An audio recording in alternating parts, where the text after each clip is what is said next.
बड़ी खबर आपको बता दें, लखनऊ से सामने आई है, जहां पर मेयर सुषमा खरकवाल का बड़ा बयान सामने आया है। नगर निगम के कार्यालय में बांग्लादेशी, देखिए उनकी ओर से कहा गया है कि चेकिंग अभियान के बाद नौकरी छोड़कर ये सभी भागे हैं। 160 लोग नौकरी छोड़कर भागे हैं। सुषमा खरकवाल ने ये बड़ा बयान दिया है। उन्होंने कहा नौकरी छोड़ने वाले सभी लोग बांग्लादेशी पाए गए हैं। तो ये बड़ी जानकारी, नगर निगम कार्यालय में बांग्लादेशी कार्यरत थे और चेकिंग के बाद नौकरी छोड़कर ये भाग खड़े हुए हैं। इनकी संख्या 160 के आसपास बताई जा रही है और बांग्लादेशी घुसपैठियों पर बड़ी कार्रवाई के बीच ये बड़ी जानकारी, लखनऊ के मेयर का बड़ा बयान, किस तरह से चेकिंग अभियान किया जा रहा था उसके बाद ये जानकारी सामने आई है। मैम, कितनी संख्या थी जब ऑपरेशन आपने चलाया था? हम लोग आपके साथ मौजूद थे, तो कितनी संख्या थी और क्या हुआ उसके बाद?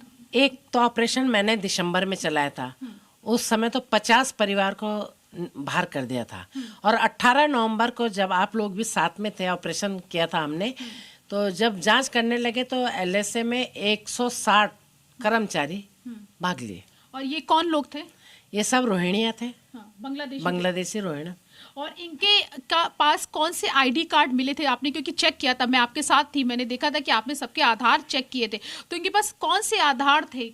इनके पास अभी ये जानकारी नहीं, क्योंकि जैसे जांच शुरू हुई थी तो ये भाग लिए थे।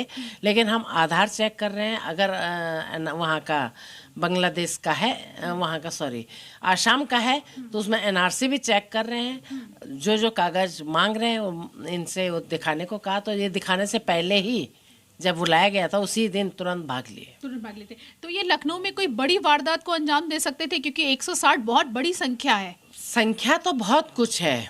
ये लोग दिन भर काम करते हैं, कूड़ा लेते हैं और रात में वारदात करते हैं। पिछली बार नवंबर दिसंबर में भी एक बड़ी वारदात हुई थी जिसमें 6 लोग पकड़े गए थे आसाम से, 6 के 6 लोग रोहिणिया थे। तो इस वक्त एक बड़ी खबर सामने आ रही है। देखिए, संसद में समाजवादी पार्टी के सांसद की ओर से बड़ा बयान सामने आया है।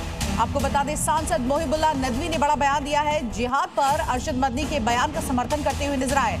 उनका कहना है कि मदनी का जिहाद वाला बयान सही है। जुल्म और नाइंसाफी के खिलाफ दोबारा लड़ना पड़ेगा। कब तक मुसलमानों को दबाया जाता रहेगा? तो देखिए, मोहिबुल्लाह नदवी जिन्होंने ये बयान दिया है, उन्होंने आगे ये भी कहा कि जुल्म बर्दाश्त करने की एक हद होती है और साथ ही साथ मदनी के बयान का समर्थन करते हुए नजर आए।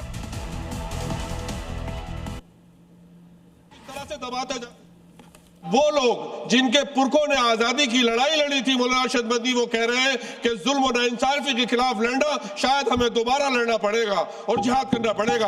आखिर कब तक मुसलमानों को इस तरह से दबाया जाता रहेगा मुल्क में? मैडम, एक जुल्म की एक बर्दाश्त होती है।